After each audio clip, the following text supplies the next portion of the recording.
famous psychologist and philosopher Abraham Maslow was brought back to life by science.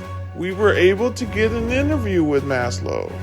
He is still adjusting to the times, so we stuck with talking about things from his lifetime.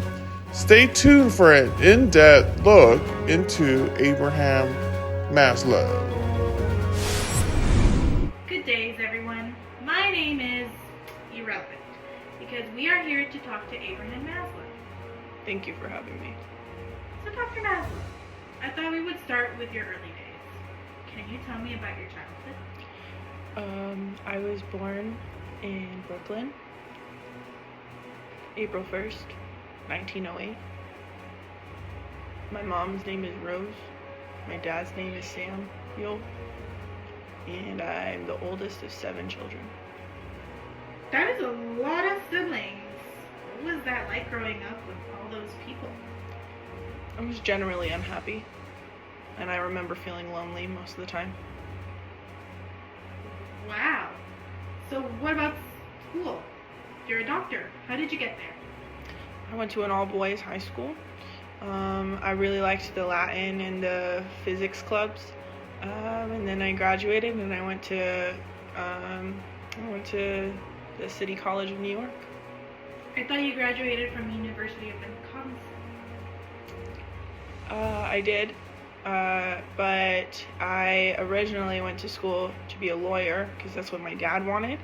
But then I didn't do that, so I fell in love with psychology and I transferred to Cornell. I went there for a semester, and then I transferred again to the University of Wisconsin, and that's where I finished school. I got all 3 of my degrees. You got all those degrees quickly, right? Yes, well, kind of. I got my bachelor's degree in 1930. I got my master's in 1931, and I finally became a doctor in 1934. Did you have a mentor? Yes, I met Harry Harlow at the University of Wisconsin. I was an assistant instructor for him, and he sort of became like a mentor to me. He became my doctoral advisor. Okay, so we talked about school and your childhood. What about romance? I heard you were married. Yes, I married Bertha Goodman in 1928, and we have 2 kids together, Anne and Ellen. Is it true you and Bertha are related through more than just marriage? Me and Bertha being cousins is irrelevant to this interview, so please skip to the next question. Okay then, what was your first job after getting your bachelor's? I started teaching in Brooklyn in 1937, and I taught there until 1951. Who are your influences when you were doing your research and creating your theories? Well, I used to take notes of the behaviors of people that I admired, and then I used those notes as a basis for all of my theories and my research. One person that I took notes on was Max Wertheim. He actually did a lecture about Taoism. He called it Being and Doing. And that was very fundamental to my theories, as well as Ruth Benedict's research. She's an anthropologist. But these weren't the only things that influenced my research. They were just some of the main ones. And just to clarify, what were your theories?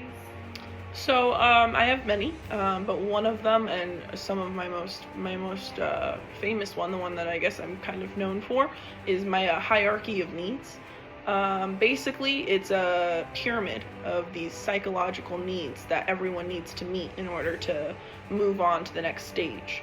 Okay, so the bottom is physiological needs, and then it goes to safety needs, and then love and belonging needs, and then esteem needs, and then finally you've reached self-actualization. But the main thing about my hierarchy is that you can go back and forth, okay? So just because you finished your physiological needs doesn't mean that you can't go back and have to redo some of the needs. For an example, let's say one of your physiological needs is hunger, all right?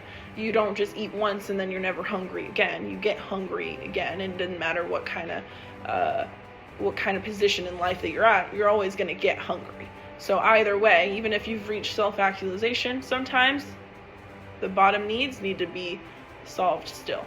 So that is the fundamental basis. I learned about those in my psych class back in college. Cool. Anyways, if people wanted to learn more about your theories, where should they look? Well, I do have some publications. I have a theory of human motivation, motivation and personality, toward a psychology of being, and the last one is the farther reaches of human nature. And when did these come out? The first one came out in 1943, and then 1954, 1962, and then lastly 1971. You died in 1970, though. Yes, I did. Well, the farther reaches of human nature was actually released after I had died in 1971, right? It is a collection of my last writings, all my last notes, and all of my late life thoughts. It's kind of like a metaphorical bow on the gift of my life. Sure.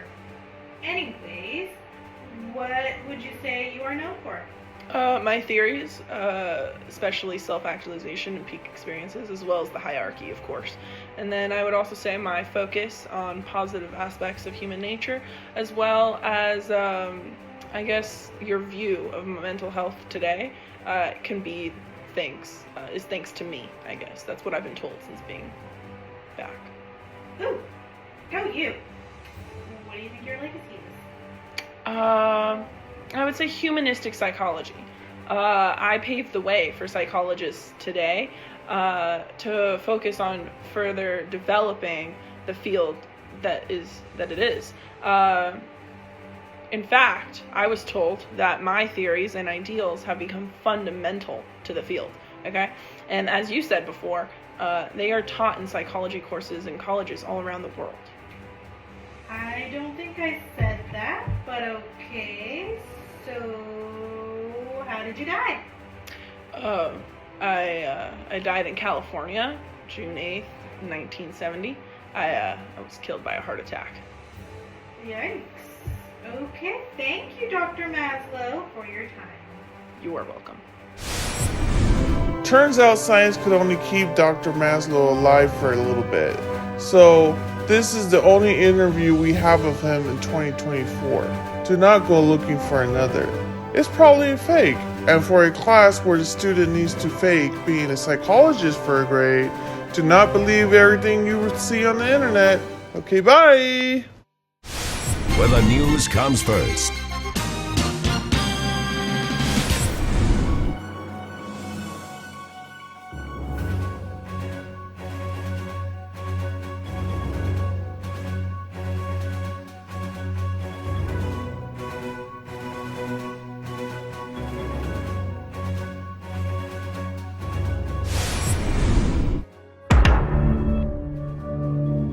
You tell me about your childhood. Sir, I'm sorry. Why did I do a British accent? Famous psychologist and philosopher. You are welcome. Okay.